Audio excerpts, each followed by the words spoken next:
Hello friends, welcome to Kavita channel. आज मेरा जो टॉपिक है वो income tax notice. What to do when you receive an income tax notice.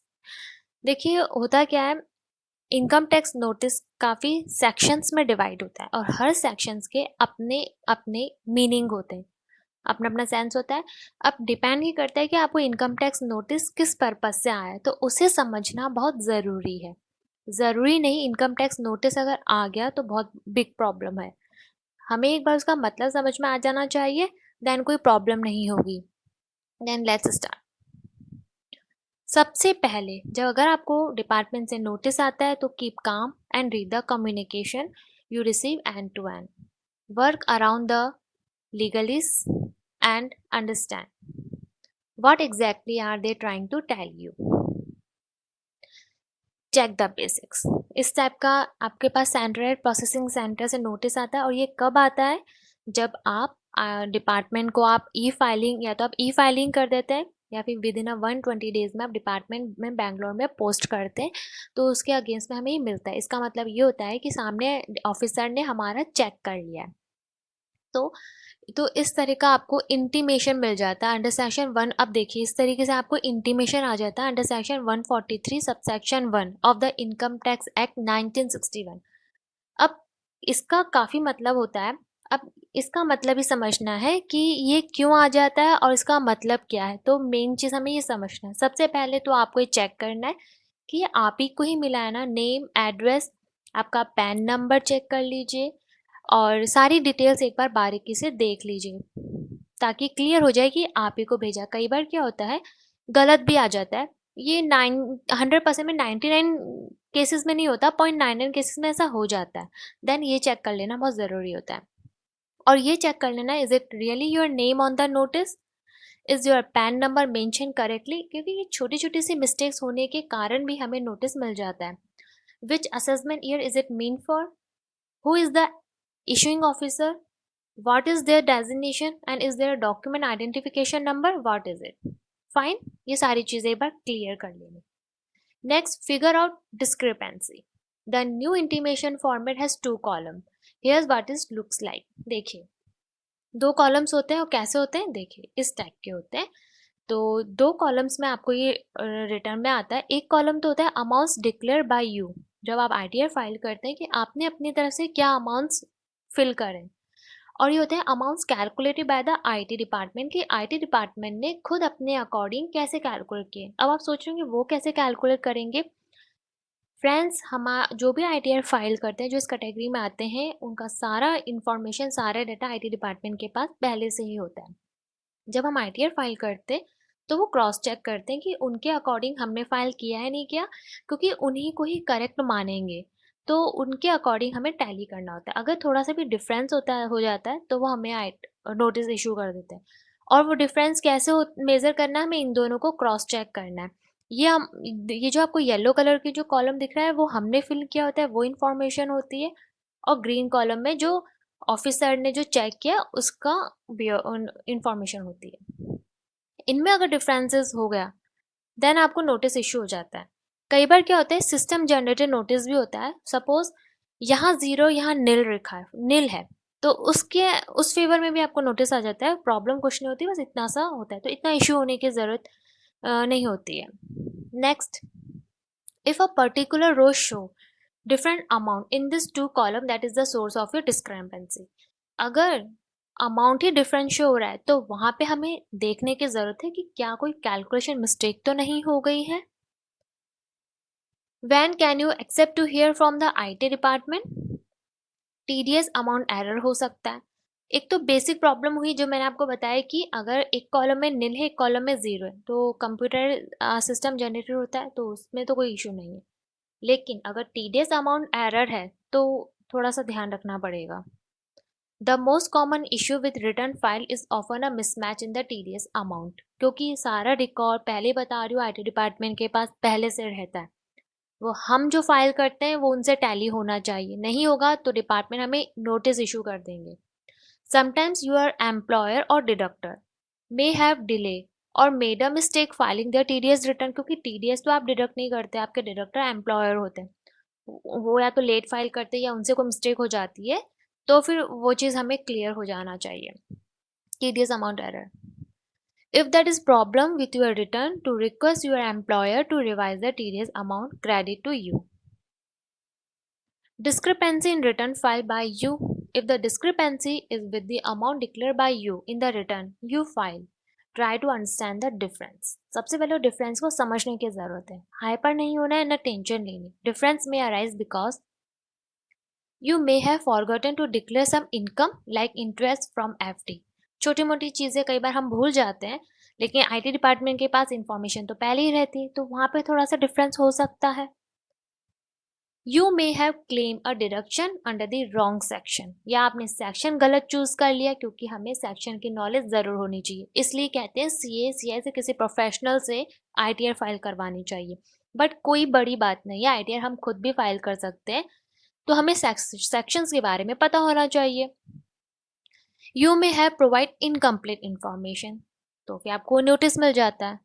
Remember this notice are generate automatically by the income tax department software. ये चीज़ आपको ध्यान रखनी है, क्योंकि उसमें सिस्टम जनरेटेड ऑटोमेटिक सिस्टम होता है, उसमें जैसे भी थोड़ा सा डिफरेंस दिखा तो नोटिस आ जाता है। मीनिंग हमें समझना है कि क्या प्रॉब्लम हुई है।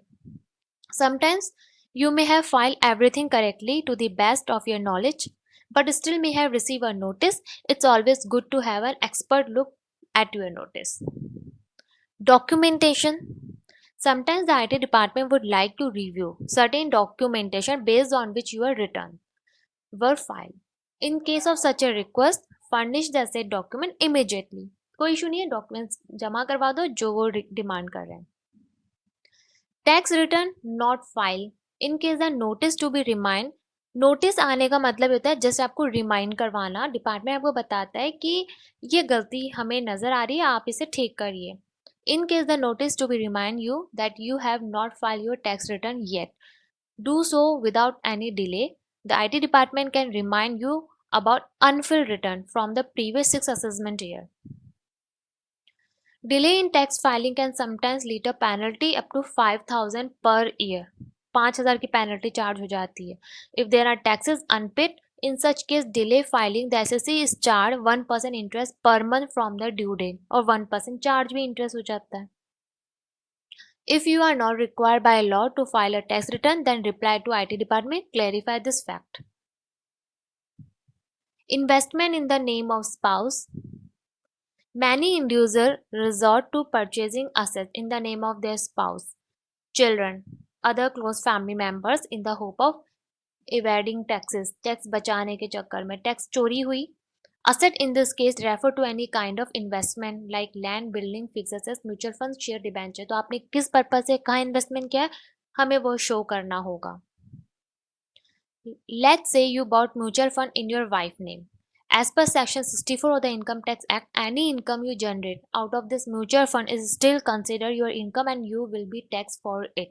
तो हमें हर चीज़ का उन्हें इंफॉर्मेशन देनी है, क्योंकि उनसे कुछ भी नहीं छिपा रहता है। You need to ensure that you declare such income at the time of filing your return, else you will attract attention from the taxman and receive a notice for the same.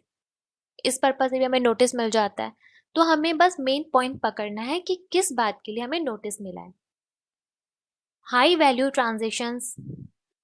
Transactions need to be updated to the income tax department by the entity with which you carry out such a transaction.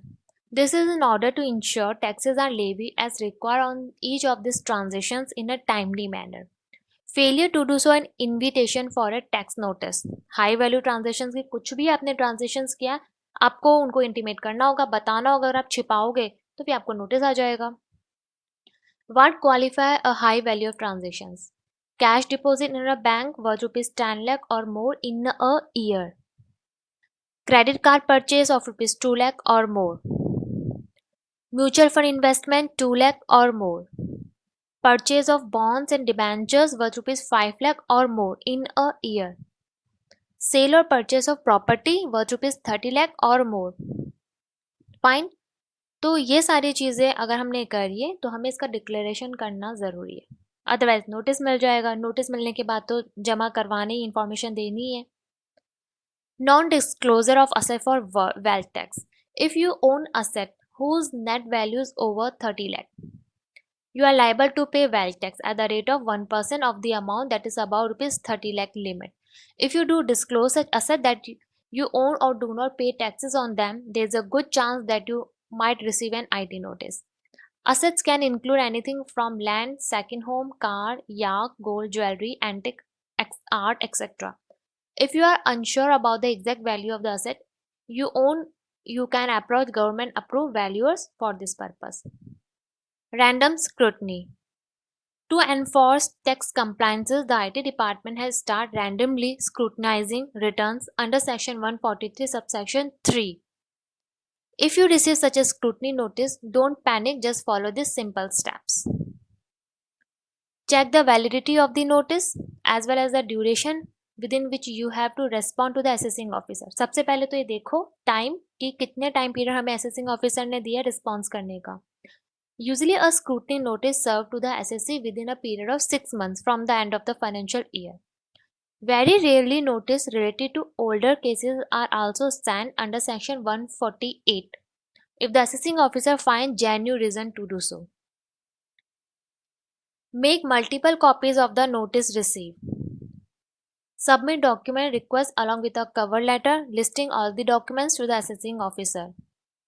Request for an acknowledged copy of the cover letter from the assessing officer for your own records. If the notice is regarding your old due, they can be adjusted against any pending refund claim made by you for a current year. Fine. Next. Never ignore a notice. Likely कभी नहीं लेना. अगर IT department से आपको कोई notice आया तो उसका मीनिंग समझ लो. क्यों नहीं नोटिस आया है.